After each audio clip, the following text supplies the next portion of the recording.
Gloire à Jésus. Frères et sœurs en Christ, je vous dis bonjour. Prions pour la parole. Seigneur, viens nous parler. Au nom de Jésus. Amen.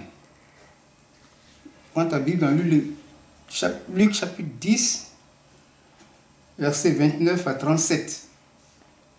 Oui, c'est la parabole du Samaritain, ou bien la parabole du salut. Alors nous allons lire la Bible. Mais lui, voulant se justifier, dit à Jésus, « Et qui est mon prochain ?» Jésus reprit la parole et dit, « Un homme descendait de Jérusalem à Jéricho. Il tomba au milieu des brigands qui le dépouillèrent, le chargèrent de coups et s'en allèrent, le laissant à demi-mort. Un sacrificateur qui, par hasard, descendait par le même chemin, ayant vu cet homme, passa outre. Un lévite qui arriva aussi dans ce lieu, l'ayant vu, passa outre. Mais un samaritain qui voyageait, étant venu là, fut ému de compassion lorsqu'il le vit. Il s'approcha et banda ses plaies en y versant de l'huile et du vin. Puis il le mit sur sa propre monture, le conduisit à une hôtellerie et prit soin de lui. Le lendemain, il tira 2 deniers, les donna à l'hôte et dit, « Aie soin de lui, et ce que tu dépenseras de plus, je te le rendrai à mon retour. » Lequel de ces 3 te semble avoir été le prochain de celui qui était tombé au milieu des brigands? C'est celui qui a exercé la miséricorde envers lui, répondit le docteur de la loi. Et Jésus lui dit, va et toi, fais de même. Alléluia, gloire à Jésus. Alors, ça c'est la parabole du salut. Alors la parabole, nous allons la voir. Qu'est-ce qu'une parabole d'abord? La parabole, elle peut être une histoire vraie qui se passe sur la terre, mais qui a un sens céleste, c'est-à-dire un sens spirituel. La parabole peut ne pas aussi être une histoire vraie, mais une image développée. On a le but d'établir une comparaison. Donc c'est ce qui est ici. Alors voici, dans cette parabole, la Bible dit, un homme descendait de Jérusalem. Jérusalem, c'est le berceau de l'église. C'est là que l'église est née. Et un homme qui descendait. L'homme, ça c'est le païen, dans cette parabole. Et il est tombé au milieu des brigands. Les brigands l'ont dépouillé, ils l'ont battu à demi-mort. Les brigands sont les sorciers, ce sont les esprits impurs. Ils sont plus puissants que nous. Vous voyez? Et par là, ils sont partis. Ils l'ont dépouillé, comme les esprits impurs nous dépouillent. Et maintenant, un sacrificateur est arrivé, il a vu la victime, il n'a pu rien faire. Il est passé. Le lévite est arrivé aussi, il a vu la victime, il n'a pu rien faire, il est passé. Par sacrificateur, par lévite, il faut attendre la loi. Celui qui est chargé de faire le sacrifice, le lévite, c'est celui qui est chargé de la loi principalement, c'est l'homme de Dieu. Donc ici, nous sommes dans une période où la loi va bientôt prendre fin pour faire place à la foi.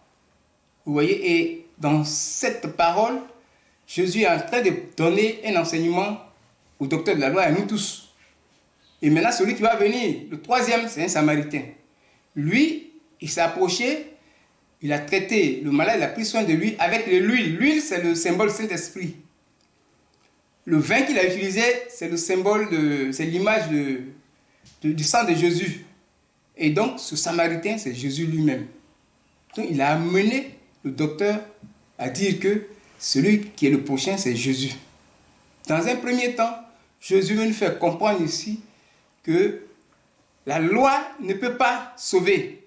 La loi ne peut pas donner la vie éternelle.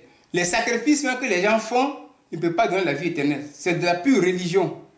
Vous voyez, il y a ce qu'on appelle le formalisme religieux, que Matthieu a dénoncé dans Matthieu 6, verset 1. Les gens se basent sur leur propre justice, ils pratiquent leur propre justice. Ils font des sacrifices. Le sacrifice n'a plus de pouvoir. Donc, ça ne peut pas te délivrer. Le sacrifice ne peut pas te donner la vie éternelle. Le sacrifice ne peut pas te guérir. Alléluia. Donc, tous ces poulets qu'on fait avec les maraboutages, les moutons, ne peuvent rien faire. Maintenant, la loi, le lévite, la loi ne peut rien faire. Tu as utilisé des discours Voilà, mais le discours ne peut pas délivrer, le discours ne peut pas sauver, le discours simple ne peut pas donner la vie éternelle.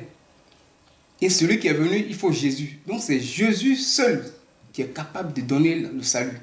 Donc s'il y a un thème à ce message, le thème est c'est Jésus seul qui sauve.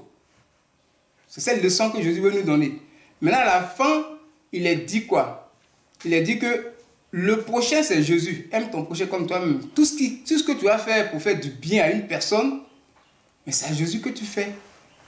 Donc le service dont la finalité est pour aider, faire du bien à l'humanité, partout où tu te travailles, tu sers Dieu.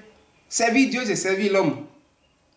Donc l'activité que tu pratiques là, il faut le bien faire. Ton patron, il faut le considérer comme aussi ton pasteur. Vous voyez? Donc là où Jésus a amené le monsieur à l'hôtellerie, l'hôtellerie c'est une église annexe de Jérusalem. L'autre qui est là-bas, c'est le pasteur de l'église. Vous voyez? C'est Jésus qui sauve. Vous voyez? Il a eu compassion de la victime, il a eu soin de la victime, ensuite il a protégé. C'est pourquoi le docteur Lalo a dit celui qui a eu miséricorde. La miséricorde, c'est les soins de Dieu, la compassion de Dieu et la protection de Dieu pour quelqu'un qui est dans le besoin. La victime était dans le besoin et celui à se lasser. Alléluia. Donc c'est une leçon pour dire qu'en fait, il n'y a que Jésus seul. C'est-à-dire la religion là, c'est Jésus. C'est pas autre chose. C'est Jésus qui sauve, c'est Jésus. La religion, c'est Jésus. Dès lors qu'on pratique autre chose, c'est pas ça. C'est Jésus qu'il faut pratiquer. C'est ce que l'homme de Dieu, Jésus est en train de dire à ce docteur de la loi, que ta loi que tu connais, tu es docteur, mais tu ne peux pas guérir. Tu ne peux pas aussi sauver. Tu ne peux pas donner la vie éternelle. Tu ne peux pas délivrer quelqu'un. Les esprits impurs ne peuvent pas se plier sur cette loi-là pour quitter une personne, pour délivrer une personne. On ne peut pas le faire avec la loi. C'est la puissance de Dieu. C'est Jésus seul.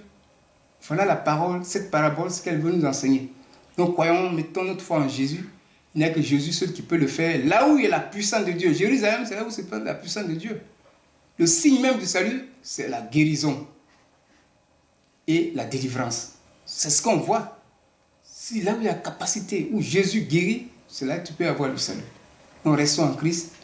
Oui, bien aimé, il y a des témoignages de guérison, de délivrance. Là où nous prions au ministère Chemin du Ciel, il est bon de t'attacher à ce ministère, que la gloire de Dieu soit se manifeste dans ta vie. Au nom de Jésus, que le Seigneur nous bénisse, qu'il nous délivre, qu'il nous donne la vie éternelle. Amen.